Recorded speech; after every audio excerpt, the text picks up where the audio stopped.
Awesome.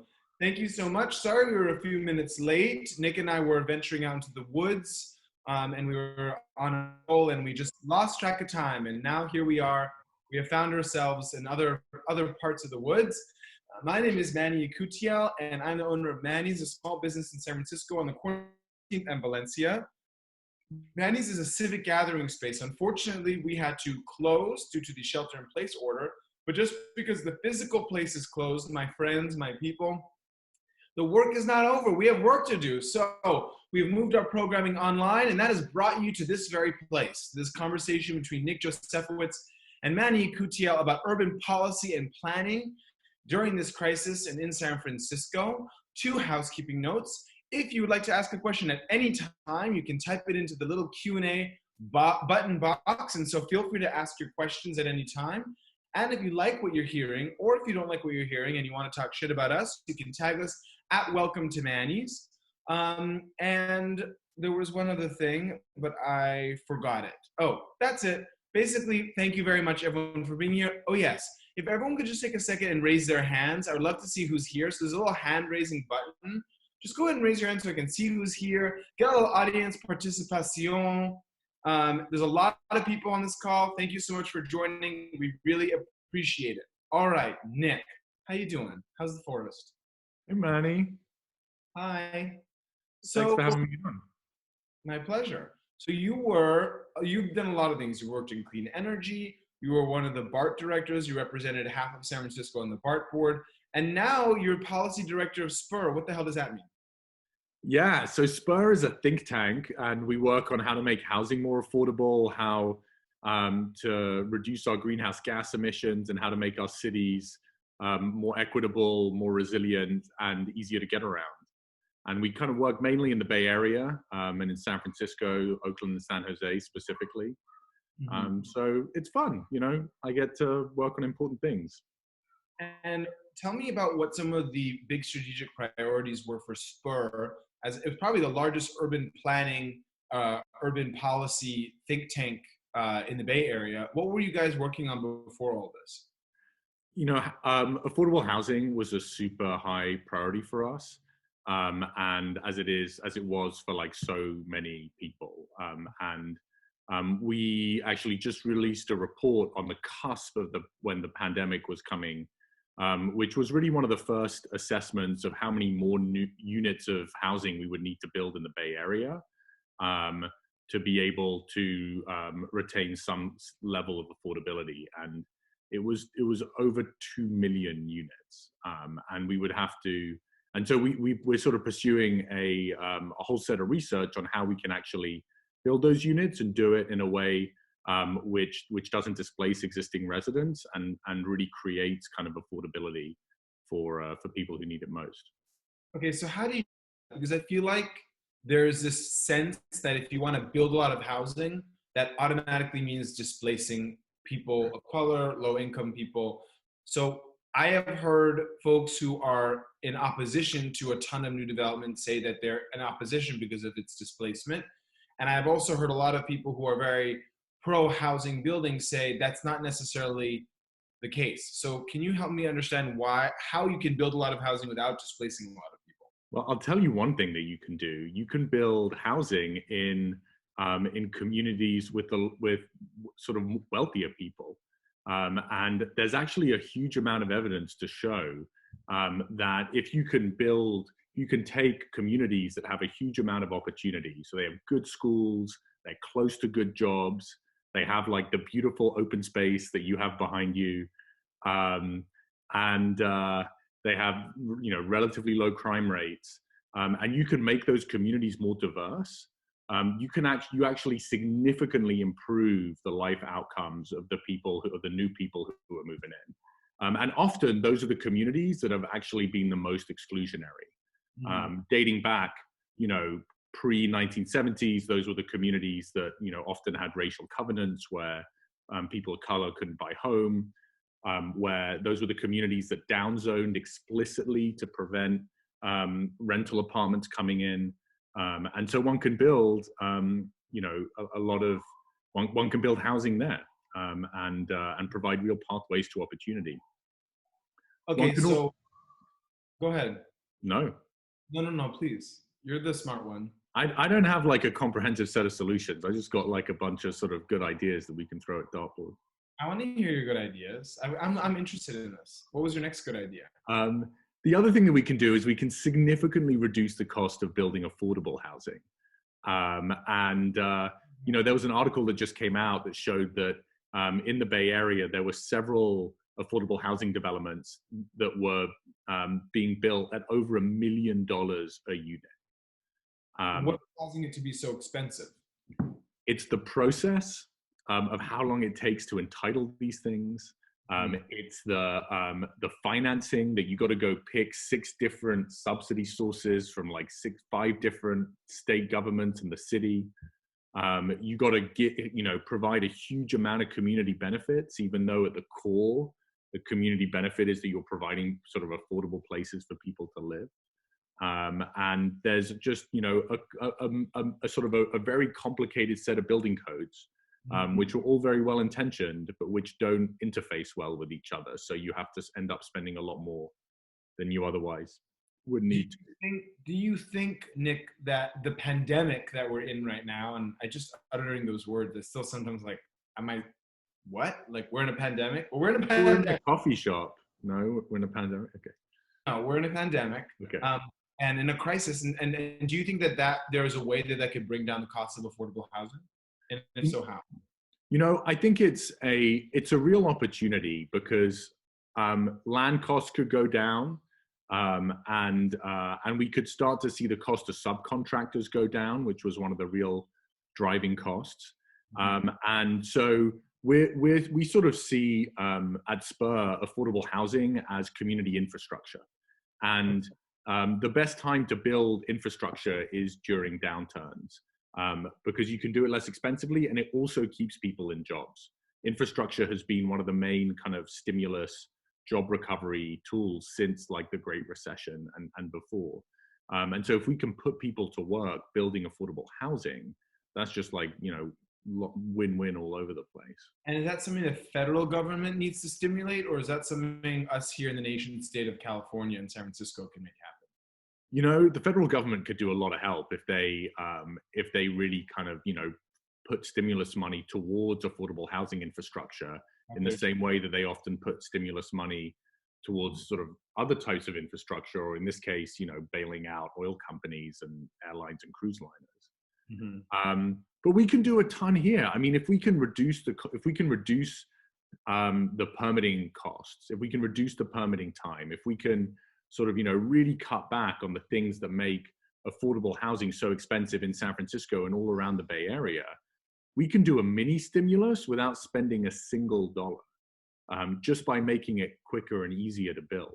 And so that we don't have a lot of, you know, you've probably got people who are listening who have a lot more influence on the federal government than we do. But we can do some thinking with all of you about how we can really make affordable housing a lot quicker to deliver in our region. If there is someone listening on this call that has major influence on the federal government, I hope you will put a bug in their ear to invest in building more housing in the Bay Area. I want to talk to you about, this is the thing that really captured my attention, and then we'll get to COVID-19. It's all about COVID-19, but last August, Spur put out this big report called the 4 Future Scenarios for the Bay Area. And it listed the 4 scenarios as the gated utopia. This is the Bay Area of 2070, right? So this is 50 years from now. Gated utopia, which is basically like everyone's rich and it's really amazing, but only rich people can be here. Bunker Bay Area, which is basically economic decline and social exclusion. So like most people are poor and there's a tiny, tiny class of super, super rich people that have a good life, but everyone else's life is shitty. Rust Belt West was the 3rd scenario. And this is basically, it's gotten so radical and I guess so hardcore progressive and business practices are so not favorable that all the businesses leave, there's no jobs, and it's kind of like a wasteland. There's not a lot of opportunity. And the 4th scenario is called a new social compact, economic prosperity and social inclusion. And this is basically everyone kind of coming together, raising taxes, investing in infrastructure, investing in a unified transportation system, building enough housing so that it can be affordable, and kind of the tide rising all boats. Obviously, we want the fourth. We want economic prosperity and social inclusion. My question to you is, do you feel like COVID-19 and the pandemic have changed what needs to happen for us to get to that fourth scenario? It's just made it even more urgent. I mean, when you see, you know, when the region like ours is kind of teetering on the edge, that the people who are most vulnerable are teetering most. And so when you have the shock to the system like the pandemic, it's those people who are most vulnerable, who are feeling it most and feeling it most deeply. And you know, the job that we're going to have to do building an inclusive society is just even greater than it was. And the sort of the effort, the proactive effort that we're going to have to make to lift everybody up is powerful. But I think we still need to do it. And you know, I think we've read a lot that like it's just the goal is not to go back to the old normal.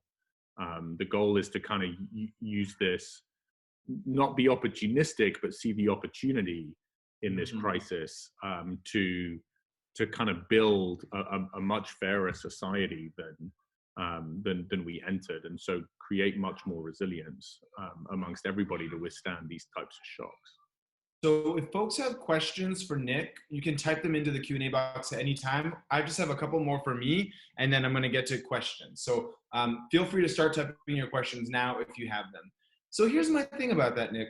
It feels like the prescriptions that Spur and a lot of other think tanks have given in the Bay Area in order to get to the community we want to live in require a strong tax base that can be taxed heavily or well, and a lot of investment of money into public infrastructure, i.e. housing and transportation. And the third is collective will. And I feel like we have, you know, we're in the middle of a pandemic and potentially a recession, which is going to reduce our tax base. We have $1 billion hole in the San Francisco budget projected. And it does feel like our politics are splintering. So how can you make the argument that it's even more important that we invest in these things when we now have less money than we did a year ago? It's a great question. And I think we've thought a lot about that, because the sort of the premise that like the work that we've done a lot of, and the premise that the work that a lot of people have done in the Bay Area is that we need to kind of grow the sort of, we all need to contribute more to government, and then government can reinvest and lift people up. And it's really a story of just kind of how do we contribute more? And I think now we're moving into a sort of a place where we're just much more aware that we need to be doing more with less. And I think there was a pervasive sense that even though we're deeply, deeply supportive of the collective project that is sort of our local and state government, that there were also huge amounts of inefficiencies.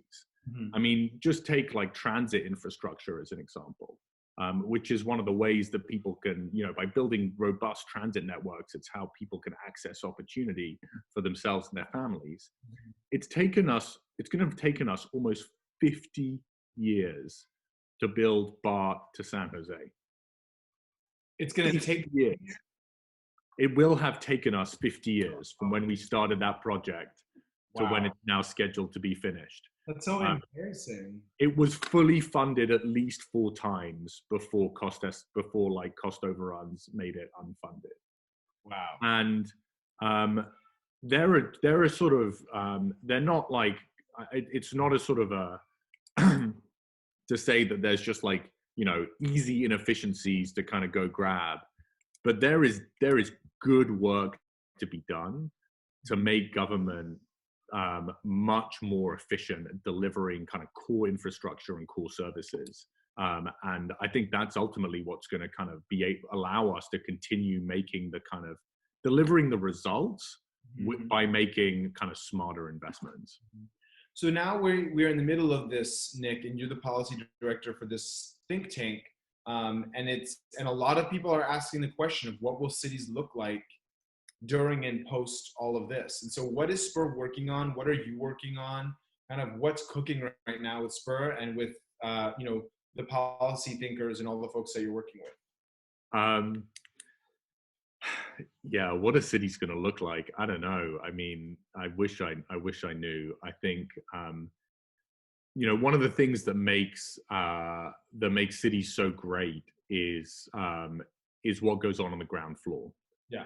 It's what goes on in its sort of neighborhood shops and restaurants and sort of gyms and yoga studios and neighborhood and community centers. And it's basically a lot of the trade-off that people make living in a city, that they have less private space in their own home, but they have access to this incredibly vibrant public and semi-public life. And it's really scary that we're going to see this like decimation of ground floor businesses, not just as a result of the immediate moment now, but like maybe for a year and a half or 2 years, we're not going to be able, like restaurants and stores and yoga studios and community centers are not going to be able to survive. So we're starting a whole bunch of work on how we can kind of save the ground floor as kind of one of the central organizing sort of places of urban life. Can you give us a sneak peek? I would love to know how we're going to save the ground floor. I know you're on a ground floor when you're running your business, right? Yes. And so we need your thinking as well. I think we're looking at it as a combination of kind of some of the urban design aspects. So how can we, for instance, help expand the kind of physical footprint of restaurants and others, so that they can get similar numbers of people in sort of with the social distancing requirements? How can we retool our streets to encourage people to come back out to our commercial corridors rather than get in a car and drive to some sort of suburban shopping mall, or just stay at home and order from Amazon? And then there's another piece of work which is all about sort of small business regulation. And I remember speaking to you about what it was like getting your alcohol license. Oh my, right? You want to give us a sneak peek of that? I mean, that would be like, a teaser for our agenda right there. What was it like getting your alcohol license? Well, it was complicated. It required 36 different forms that all had to be submitted in a certain way, and then multiple stages of review, and I had to submit a layout, and that layout had to be cross-referenced, and they needed a sample menu to ensure that I had sufficient food on my menu, and then it was expensive, and it was complicated. And if it weren't for like a strong friendship that I developed with my reviewer at the ABC, I don't think I would have gotten my license in time to open. It was down to the wire. Yeah, I mean, that's like, there's no good policy reason why we want to kind of like drag people through 7 circles of hell to get their alcohol license when they're trying to open a business. And so we can deliver. This tenant had an alcohol license too. That's what I didn't say. There was already a beer and wine license there, and I wasn't actually trying to change it at all. Like, I wasn't trying to add hard liquor. That place already had a beer and wine license. It was a sushi bar, but it was just changing it required immense amount of paperwork and work. I wasn't trying to bring alcohol somewhere where there wasn't alcohol. There was alcohol there. Anyway, let's get to some of these audience questions because we don't have a ton of time. Is that okay? Yeah, let's do it. I want to give power to the people here. Joshua Baum, what are your thoughts on livable California and what they mean for the housing policy debate in California? Just so Livable California is a group that is sort of very skeptical of new housing construction, to sort of try and sum them up in one sentence, and they're more complicated than that. Okay. I think what you see is over and over again in polling and focus groups, and just kind of like when you talk to people, that Californians and Bay Area residents and San Franciscans, they want more housing.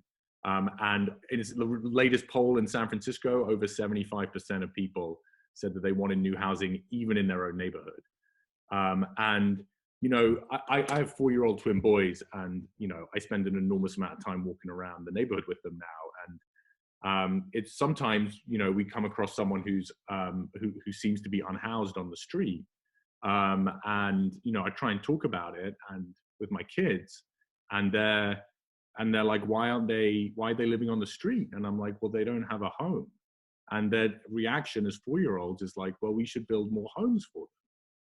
And that's fundamentally, I think, the truth. And that's, I think, what people have understood. So I think Livable California is a kind of a rearguard action to try and preserve to try and preserve an old way of thinking. And they're really they might be loud, but they're out of step with San Franciscans and Californians. Carol Taylor asks, where is Spur on public transit? And I guess right now, unfortunately, we're not on public transit, which is like part of the problem. I mean, public transit all over the world has seen 95% declines in ridership, and that's, you mean, but scary.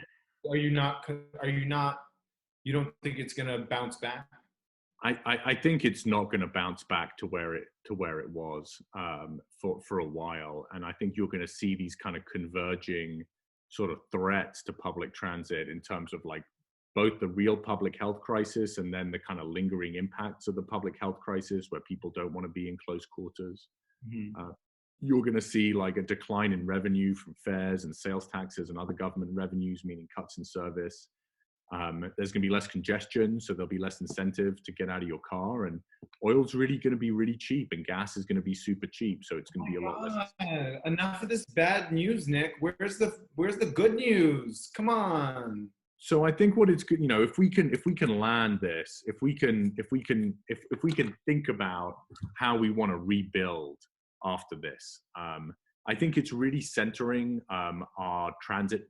The sort of the service that we keep, really centering it on people who are dependent on transit, essential workers who are dependent on transit, and really rebuilding our transit networks from the ground up in a way that is deeply of service to those who are most in need of that service.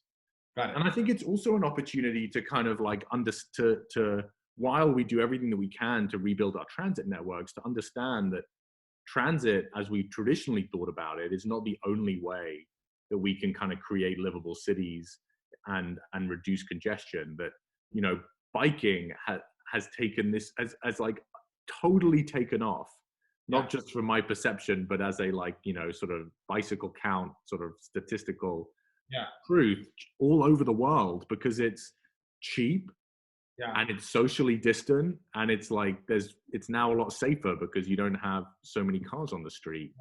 And how do we think about how can we, like, you know, think about bikes and scooters and walking as like one of the kind of key solution sets to our transportation problems? How do we think about carpooling, where, you know, and especially carpooling with, you know, friends and neighbors as one of the key solution sets to our problems? How do we just think more creatively, rather than just kind of thinking about how to brute force it with more investment in public transit like we have before?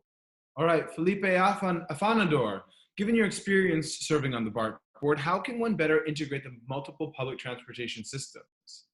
They bring up a bunch of issues, but how can we utilize this to better integrate the multiple public transportation systems?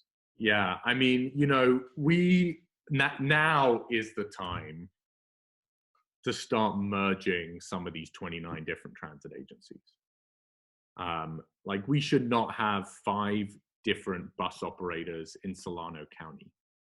That makes no sense to anybody. And on and on and on. And so the first way to start coordinating this is to start merging transit operators. The second way is I don't think we should have one transit operator for the whole region. I think you see plenty of places in Europe that don't have that, but which have these seamless networks. Right. It's to force that interoperability. It's to make sure that, you know, you're not paying 2 fares if you take a bus to a BART train. Right. It's about making sure that you don't have 3 different transit agencies planning new rail projects between Oakland and San Jose.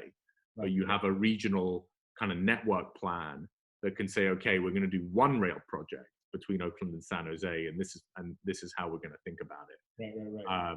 So I think we can have a really kind of integrative agenda, which will erase the differences between the transit operators for all intents and purposes.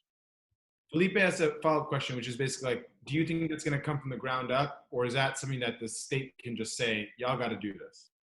I think it's going to have to be a little bit of both.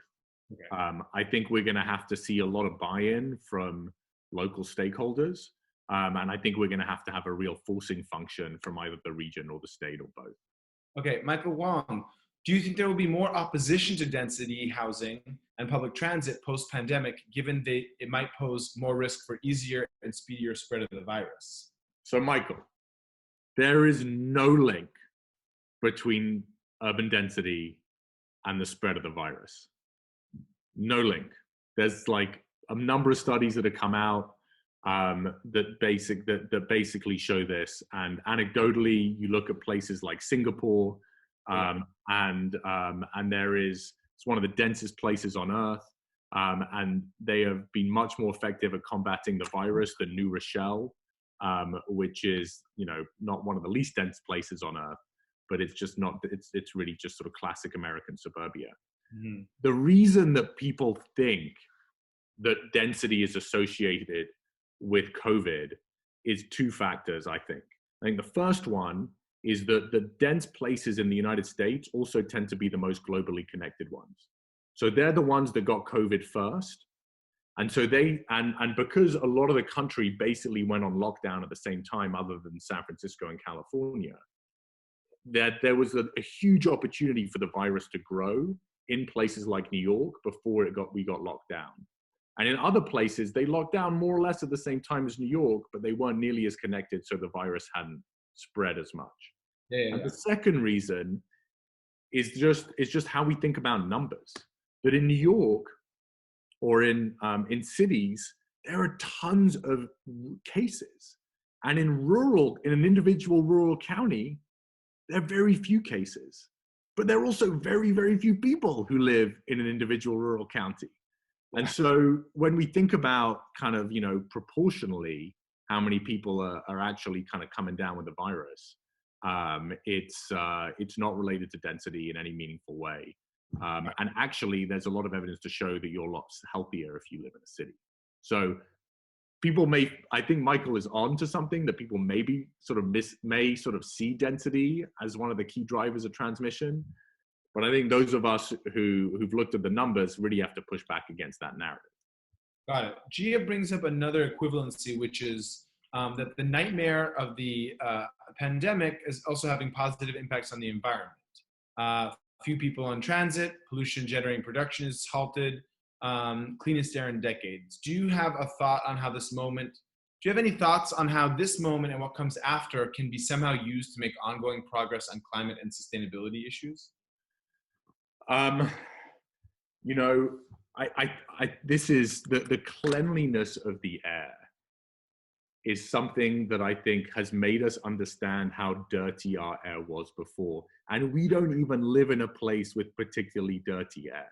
I mean, imagine if you lived in Delhi, where it was like worse than the wildfires almost every single day of the year, or in Beijing, where it's like that almost every single day of the winter.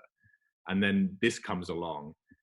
And I think you got to believe that once people have breathed this cleanliness in their own communities, they are not going to want to go back. And so what we need to do is in this country, in this region, we need to double down on vehicle electrification, and on cleaning up our ports, and on cleaning up our airports, and on accelerating the cleaning up of our refineries, which are one of the main drivers of air pollution in this region, and we're just across the bay in Richmond. And we can do it. Like, we're at a point where we know what we need to do. We've even got plans for it. We just need the political will locally to tell the polluters and stand up to the polluting interests and say, like, we're going to make this transition to clean air. We're not going to let ourselves backslide. And then we need also, you know, the sort of help from a federal stimulus, which is going to have a focus on that, because the good news is that cleaning our air is also phenomenal for creating good, clean jobs. And most people, I don't know if I mentioned this, but Nick did spend many years in clean energy and clean tech. That was the industry you came from. Daisy asks, Nick, hi Nick, are you concerned about more people seeing the suburbs as a better option than city living during the pandemic, leading to urban flight over the next 5-ish years? And how will Spur work with regional planning organizations to ensure better transit-oriented development in the smaller cities outside of San Francisco? This sounds like a Daisy that I might know, but she doesn't have. Oh yeah, he did already address the first part. Yeah. Yes, I am concerned about that. I think we all should be concerned about that.